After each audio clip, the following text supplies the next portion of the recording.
গত ক্লাসে আমি আপনাদের দেখিয়েছি ফাইল মেনু বারে কাজ কি, ফাইল মেনু বারের টুলসগুলো কীভাবে কাজ করে। আজকের ক্লাসে আমরা দেখব হচ্ছে হোম ট্যাবের আন্ডারে যে রিবনটা রয়েছে, এখানে যে 5টা গ্রুপ রয়েছে, প্রথম থেকে শুরু করে 5টা গ্রুপের কাজ আস্তে আস্তে আমরা আলোচনা করব। আচ্ছা, প্রথমে আমরা দেখব হচ্ছে ক্লিপবোর্ডে দেখছেন হোমে ট্যাব দেওয়ার পরে যে রিবনটা রয়েছে, এই রিবনের প্রথমে রয়েছে ক্লিপবোর্ড, এরপর আছে ফন্ট, এরপরে প্যারাগ্রাফ, এরপরে স্টাইল, এরপর এডিটিং। আমরা একটা করে সবগুলো একটু দেখার চেষ্টা করব। আচ্ছা, ক্লাসটি সবাই স্কিপ করবেন না, মনোযোগ সহকারে সম্পূর্ণ দেখবেন। প্রথমে আমি একটা প্যারাগ্রাফ নিলাম। এখন হচ্ছে প্রথমে কী রয়েছে, কাট, কপি আর পেস্ট। আচ্ছা, প্রথমে কপিতে শুরু করি। কপি কী করবো? কপি মানে কি? কপি হচ্ছে আমি যে লেখাটা এখানেও রাখবো, যে লেখাটা মাঝখানেও রাখবো, মনে করেন এখানে Ctrl+C কপি করার কিবোর্ড শর্টকাট কমন হচ্ছে Ctrl+C। আমি এখানেও রাখবো, আবার এখানেও রাখবো। তাহলে কী করবো? লেখাটা কপি করব। আমি যদি কোনো লেখা এখানেও রাখতে চাই, একাধিক স্থানে রাখতে চাই আর কি, একই লেখা বারবার একাধিক স্থানে রাখতে চাই, তাহলে কপি করব এবং যেখানে রাখবো সেখানে মাউস পয়েন্টার যে একবার ক্লিক করব, তারপরে Ctrl+V। পেস্ট অপশানের কিবোর্ড শর্টকাট কমন হচ্ছে Ctrl+V। আচ্ছা, আবার আমি কপি করি। আমি হচ্ছে এটা কপি করব। এই দেখেন এই অপশানে আসার পরে দেখেন এখানে কপি লেখাটা সুন্দরভাবে হয়েছে, এখানে কপিতে চাপ দেবো, তাহলে এটা কপি হয়ে যাবে, অথবা কিবোর্ডের Ctrl+C-তে চাপ দিলেও কপি হবে। আচ্ছা, এরপরে কী করব? এই লেখাটা আমার হচ্ছে ধরেন এই জায়গায় প্রয়োজন, তাহলে কী করব? এই জায়গায় প্রয়োজন, তাহলে আমরা কী করবো? এখানে পেস্ট করব। পেস্ট করবো, এই যেখানে দেখছেন পেস্ট অপশান রয়েছে, আমি এখান থেকে পেস্ট অপশানে ক্লিক দেবো, দেখেন পেস্ট অলরেডি হয়ে গেছে। আচ্ছা, এক কিবোর্ড শর্টকাট কমন হচ্ছে Ctrl+V আনডু করবো, এর জন্য হচ্ছে পেস্ট করব। আচ্ছা, এটা হচ্ছে Ctrl+V পেস্ট অপশান। এবারে আমরা কী করব? কাট করব। কাট কী জিনিস? কাট হচ্ছে মনে করেন যে এই যে প্যারাগ্রাফটা লিখেছি আমি, আমার এই প্যারাগ্রাফটা লেখা ভুল হয়েছে, এই প্যারাগ্রাফটা লিখতে হবে নিচে, আমি ভুলক্রমে এখানে লিখে ফেলছি, তাহলে এখানে কী করবো? এটা কাট করব। এখন সিলেক্ট করার পরে এই যে কাট অপশান, কেসি বুঝতে পারছেন তো, কাট Ctrl+X, কিবোর্ড শর্টকাট কমন হচ্ছে Ctrl+X, অথবা এখানে কাট অপশানে ক্লিক করলে এটা চলে আসবে। এরপরে আমার যদি এখানে প্রয়োজন হয় তাহলে এখানে মাউস পয়েন্টার রাখবো, এরপরে হচ্ছে এই যে পেস্ট অপশানে ক্লিক করব, তাহলে পেস্ট হয়ে যাবে। আশা করছি কাট, কপি, পেস্ট এটা আপনি বুঝতে পেরেছেন। কপি হচ্ছে একটা লেখা যদি আমি বারবার কোনো জায়গায় রাখতে চাই তাহলে কপি করব, আর যদি আমার একটা লেখা যদি কোনো জায়গায় প্রয়োজন না হয়, সেখান থেকে যদি অন্য জায়গায় রাখার প্রয়োজন হয়, সেক্ষেত্রে আমরা ওই জায়গা থেকে কাট করব, দেন যেখানে আমাদের প্রয়োজন সেখানে মাউস পয়েন্টার রাখবো এবং Ctrl+V অথবা পেস্ট অপশান চাপ দিয়ে পেস্ট করব। আচ্ছা, এরপরে আমরা আসি হচ্ছে দ্বিতীয় গ্রুপ, ফ্রন্ট গ্রুপে আসি আমরা। ফ্রন্ট গ্রুপে দেখছেন অনেকগুলো অপশান রয়েছে। প্রথমে আছে হচ্ছে এখানে হচ্ছে ফ্রন্ট স্টাইল। কি এটা? Front style. আমি হচ্ছে কোন ধরনের ফ্রন্টে লিখবো সেটা হচ্ছে ফ্রন্ট স্টাইল। ধরেন আমি এইটুকু সিলেক্ট করলাম, সিলেক্ট করার পরে আমি এখানে ড্রপ ডাউন বাটন ক্লিক করলাম, দেখেন আমি যখন ফ্রন্টে যাচ্ছি, দেখেন একটু ফ্রন্টের এইদিকে চেঞ্জ হয়েছে না, ফ্রন্ট চেঞ্জ হয়ে যাচ্ছে। এটা ফ্রন্টের স্টাইল। আমি যেই ফ্রন্টে যেই ধরনের স্টাইলে লিখবো সেটা সিলেক্ট করবো। আমি সাধারণত আপনার সাজেস্ট করবো, যদি আপনারা ইংরেজি লেখেন, এখানে CLIP-D অথবা এরিয়াল, এই দুইটার মধ্যে যে কোনো একটা ব্যবহার করবেন, এটা অথবা এরিয়াল, CLIP-D অথবা এরিয়াল, এই দুইটার মধ্যে যে কোনো একটা ব্যবহার করবেন। আচ্ছা, এরপরে দেখেন ফ্রন্ট সাইজ। ফ্রন্ট সাইজ বলতে কি? এই যে ফ্রন্টের সাইজটা রয়েছে, এটা আমাদের কতটুকু প্রয়োজন, আরও বড় প্রয়োজন কিনা, আরও ছোটো প্রয়োজন কিনা। আমাদের যদি বড় প্রয়োজন হয় তাহলে প্লাস করে দেবো, আর যদি ছোটো প্রয়োজন হয় তাহলে নিচ দিকে 7-8 বা এরকম করে দেবো আপনার প্রয়োজন ক্ষেত্রে। এরপরের অপশানটা রয়েছে দেখেন একটা এটা হচ্ছে আপনার গ্রো ফন্ট, এটা হচ্ছে সিং ফন্ট। আচ্ছা, এই গ্রো ফন্টের সিং ফন্টের কাজ কি? আমার যদি মনে হয় যে এই লেখাটা আমার আরও বড় প্রয়োজন, এই বড়, তাহলে আমরা এতে ক্লিক দেবো, দেখেন লেখাটা বড় হচ্ছে, এক ধাপ করে বড় হচ্ছে। আবার আমরা যখন এটাতে ক্লিক দেবো, এক ধাপ করে ছোট হচ্ছে। এখান থেকে আমরা এটা ছোটো বড়ো করতে পারবো। এরপরে আমরা আসি এই যে নিচের অপশানটা রয়েছে বোল্ড কি জিনিস? বোল্ড আমার যদি এই লেখাটা একটু মোটা প্রয়োজন হয়, চোখে পড়ার মতো প্রয়োজন হয়, তাহলে এটা বোল্ড করবো। এই যে বোল্ড, দেখেন একটু বোল্ড হয়ে গেছে, মোটা হয়ে গেছে, বেশি কালো হয়ে গেছে। আচ্ছা, এরপরে আমরা যদি এই লেখাটা হচ্ছে একটু আঁকা বাঁকা প্রয়োজন হয়, তাহলে এই যে এখানে আছে ইটালিক যেই লেখাটা কিন্তু বাঁকা হয়, একটু দেখেন এখানে সবগুলো একটু বাঁকা ধরনের হয়ে গেছে, এটা হচ্ছে ইটালিক। এবার পরেরটা রয়েছে আন্ডারলাইন কি? ধরেন আপনি একটা লেখা লিখছেন, এই লেখার নিচে একটু আন্ডারলাইন করার প্রয়োজন, তাহলে এই লেখাটা সিলেক্ট করবেন, দেন হচ্ছে আন্ডারলাইনে ক্লিক দিবেন, দেখেন এই লেখার নিচে সুন্দর একটা আন্ডারলাইন চলে আসছে। আচ্ছা, এরপর আমরা দেখব হচ্ছে টেক্সট ইফেক্ট কি?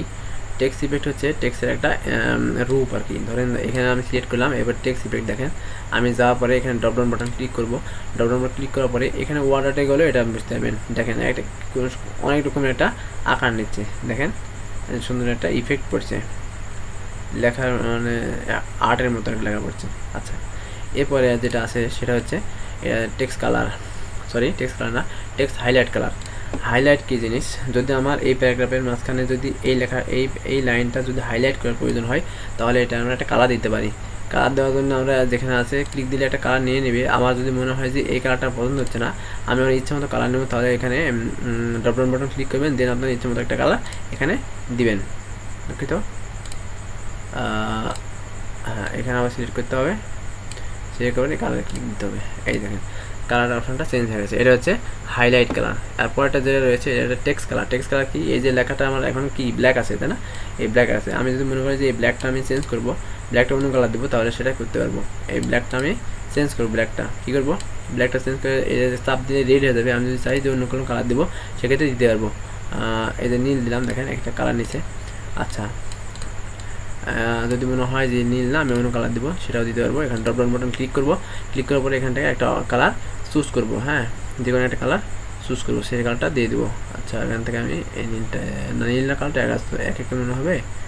আচ্ছা কী দেবো, রেডই দিই, রেড দিয়ে আপনি দেখতে সুবিধা হবে কি, অন্য কোনো কালার হয়তো দেখতে পাচ্ছেন না, রেড। তাহলে এখান থেকে আমরা কী কী দেখলাম, ফ্রন্টে কালার কীভাবে চেঞ্জ করতে হয়, হাইলাইট কীভাবে করতে হয়, লেখাকে বোল্ড কীভাবে করতে হয়, লেখার স্টাইল কীভাবে চেঞ্জ করতে হয়, লেখা কীভাবে ছোটো করতে হয়, কীভাবে বড়ো করতে হয়, এই সমস্ত বিষয় সম্পর্কে আমরা দেখে নিলাম। আচ্ছা, এরপরে যেটা রয়েছে আমাদের প্যারাগ্রাফ। প্যারাগ্রাফে কী কী রয়েছে, প্যারাগ্রাফে যেটা রয়েছে সেটা হচ্ছে কি, প্যারাগ্রাফের প্রথমে রয়েছে দেখেন এখানে হচ্ছে মার্কিং কি, এটা বুলেট লিস্টিং। বুলেট লিস্টিং কি, এই যে আমাদের একাধিক প্যারাগ্রাফ রয়েছে, এটা যদি আমরা লিস্টিং করতে চাই প্রথমে আমরা সিলেক্ট করবো, এরপরে বুলেট লিস্টিং ক্লিক করবো। দেখেন এখানে লিস্টিং হয়ে গেছে, এই যে এখানে লিস্টিং হয়েছে, এটা একটা লিস্টিং হয়েছে, এটা একটা লিস্টিং হয়ে গেছে। আচ্ছা, এরপরে আমরা ব্যাকে যাবো, ব্যাকে যাওয়ার পরে বুলেট লিস্টিংয়ের পরে এটা রয়েছে হচ্ছে নাম্বারিং। আমরা যদি এখানে নাম্বারিং করার প্রয়োজন, প্যারাগ্রাফটা নাম্বারিং করার প্রয়োজন হয় 1 2 করে, তাহলে নাম্বারিং ক্লিক দিব। দেখেন এখানে 1 নম্বর প্যারাগ্রাফ, 2 নম্বর প্যারাগ্রাফ, 3 নম্বর প্যারাগ্রাফের নাম্বারিং চলে আসছে। আবার ব্যাকে যাবো। আচ্ছা, এরপরে এইগুলো আমার তেমন প্রয়োজন হবে না। যদি লেখা শেষে যদি এরকম একটা চিহ্নের প্রয়োজন হয় ক্লিক দিব, দেখেন এদিকে চিহ্ন চলে আসছে, এগুলো তেমনটা আমাদের প্রয়োজন হবে না। এরপরে প্যারাগ্রাফের হচ্ছে এখানে কী মাপ টাপ আছে এগুলো দিতে পারবো, এটারও তেমন প্রয়োজন হবে না, এটা আনডু করি। আচ্ছা, এরপরে আমরা আসবো হচ্ছে এই যে এই অ্যালাইনমেন্ট অপশানে। হ্যাঁ, অ্যালাইনমেন্ট অপশান মোস্ট ইম্পর্টেন্ট, কিন্তু এই অ্যালাইনমেন্ট অপশান দেখেন সবগুলো কিন্তু চলে আসছে, ওই যে ওখানে ক্লিক দিলাম না, ক্লিক দেওয়ার সময় সবগুলো চলে আসছে। আচ্ছা, আন্ডু করে সবগুলো ব্যাগ কিনা দেখ। হ্যাঁ,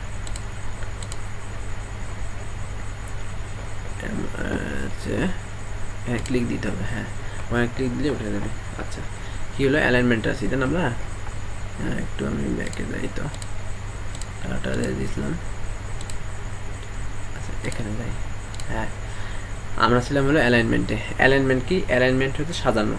আমি লেখাটা কোন দিক থেকে সাজাবো, ডান দিক, বাম দিক, না মিডিল থেকে নাকি চারিদিকে সমান করবো, সেটা হচ্ছে অ্যালাইনমেন্ট। আচ্ছা, আমি এই দেখেন এটা কিন্তু কোথায় আছে বুঝতে পারছেন, বাম দিক থেকে সোজা একটা চিহ্ন উঠে আছে অলরেডি, তার মানে বাম দিক থেকে লেখাটা সোজা হবে। দেখেন এই লেখাটা কিন্তু সব বামে কিন্তু সবগুলা একেবারে সমানভাবে আছে, কিন্তু ডান দিকে কিন্তু কোনো আঁকা বাঁকা নাই। এখন যখন এভাবে থাকবে তখন কম্পিউটার যে কাজটা করবে সেটা হচ্ছে, ভাই যদি আপনি রাইটে যদি সমান করেন, লেফটে যদি সমান করেন, তাহলে আমি ডান দিকে সমান করব, কিন্তু বাম দিকে সমান করব, ডান দিকে কী হবে সেটা আমি বলতে পারবো না। আচ্ছা, এরপরে যেটা রয়েছে বাম দিকে, আমরা করি বাম দিকে সমান করলে ডান দিকে আবার কী হবে সেটা কিন্তু সে নিজের ইচ্ছা মতন নিয়ে নিবে। দেখেন এদিকে অসমান হয়ে গেছে, এদিকে আবার সমান হয়ে গেছে। আচ্ছা, এরপরে কি আছে, সেন্টার আছে। সেন্টার করলে কী হবে, এটা মাঝখানের দিক দিয়ে সমান হবে, দুই দিকে কী হবে সেটা দেখার বিষয় নাই। এরপরে আছে কি, এই দেখেন সবার লাস্টে জাস্টিফাই যখন ক্লিক করবো, তখন দেখেন চারিদিকে লেখাটা সমান হয়ে গেছে। দেখেন চারিদিকে লেখা সমান হয়ে গেছে। এখন চারিদিকে লেখা সমান হলে এখানে অসমান আছে, এই যে এখানে নাই, এখানে নাই, কেন নাই, এখানে না থাকার কারণ হচ্ছে আমি মনে করেন একটা প্যারাগ্রাফ লিখতে শুরু করছি, এখানে শেষ হয়ে গেছে, এখানে শেষ হয়ে যাওয়ার পরে আমরা আবার নিচে আসে এখান থেকে লেখা শুরু করছি, এই জন্য এখানে এই গ্যাপটা দেখাচ্ছে। আমি যদি চাই এখানে আরও কিছু লিখতে পারবো। দেখেন এই দেখেন লেখা এই পর্যন্ত যদি আমরা লিখি, এই যে হ্যাঁ লিখতে সুন্দরভাবে লেখাটা চলে আসছে, দেখেন এই সমান হয়ে গেছে। আচ্ছা, এটা আমি উঠায় দিই। হ্যাঁ, তার মানে কি, প্যারাগ্রাফটা যেহেতু আমি এখান থেকে শেষ করেছি সেজন্য এখানে আর কিছু দেখাচ্ছে না, এখানে আবার শুরু করেছি, তাই হচ্ছে এই যে সমানভাবে সুন্দরভাবে চারিদিকে সমান হয়ে গেছে, এটা হচ্ছে জাস্টিফাই। আচ্ছা, আমরা তখন কোনো লেখা লিখবো, কোনো লেখা যখন লিখবো, লেখাটা আমরা জাস্টিফাই করব কোনটা। এই চারটি যে ফরম্যাট রয়েছে এখান থেকে আমাদের কিছু কিছু ক্ষেত্রে সেন্টারের প্রয়োজন হবে, আর সবগুলো ক্ষেত্রেই জাস্টিফাইয়ের প্রয়োজন হবে। মনে রাখবেন সবাই, একটু মনোযোগ করবেন যে আমরা যখন কোনো লেখা লিখবো, লেখার পরে আমরা অলরেডি অল টাইম হচ্ছে জাস্টিফাই করব। এরপরে দেখেন আরেকটা অপশান রয়েছে, সেটা হচ্ছে প্যারাগ্রাফ স্পেসিং। প্যারাগ্রাফ স্পেসিং কি? এই যে লেখাটার মধ্যে যে প্যারাগ্রাফের স্পেসিং আছে, লাইন স্পেসিং রয়েছে, তাই না? এখানে যে স্পেসিং রয়েছে, এই স্পেসিংটা আমি কি বাড়াবো নাকি কমাবো, এটা হচ্ছে প্যারাগ্রাফ স্পেসিং। আমি যদি এখানে ডবল বাটন ক্লিক করি, দেখেন 1 যদি করি একটু ঘন হয়ে যাবে, আবার হচ্ছে ডেট যদি করি বড় হয়ে যাবে, 2.5 করলে দেখেন আরও অনেক বড় গ্যাপ নিয়েছে, তাই না? আচ্ছা, এখন এখান থেকে আমরা যেটা করব সেটা হচ্ছে আমরা মাপ সাধারণত 1.15 অথবা 1.15 অথবা 1.5 এটা রাখবো। এখন কোনো ক্ষেত্রে যদি, বিশেষ কোনো কাজের ক্ষেত্রে যদি আমাদের এটা আরও কম বেশি করার প্রয়োজন হয়, তাহলে কি করব, এই যে লাইন স্পেসিং অপশানে ক্লিক করব। অপশানে ক্লিক করার পরে এখানে ডায়লগ বক্স ওপেন হয়ে গেছে। এখান থেকে আমরা দেখবো মাল্টিপুল কোথায় আছে, এই যে মাল্টিপুল করার পরে আমরা কি করব, মাল্টিপুল এখানে সিলেক্ট করব। যদি এখানে সিলেক্ট থাকে বা সিঙ্গেল সিলেক্ট থাকে, এখান থেকে আমরা মাল্টিপুল চুজ করে নেব। মাল্টিপুল চুজ করার পরে আমরা এখানে ইচ্ছে মতো মাপ দেবো। এখানে 0.5 দিলাম, এবার ওকে দিলাম।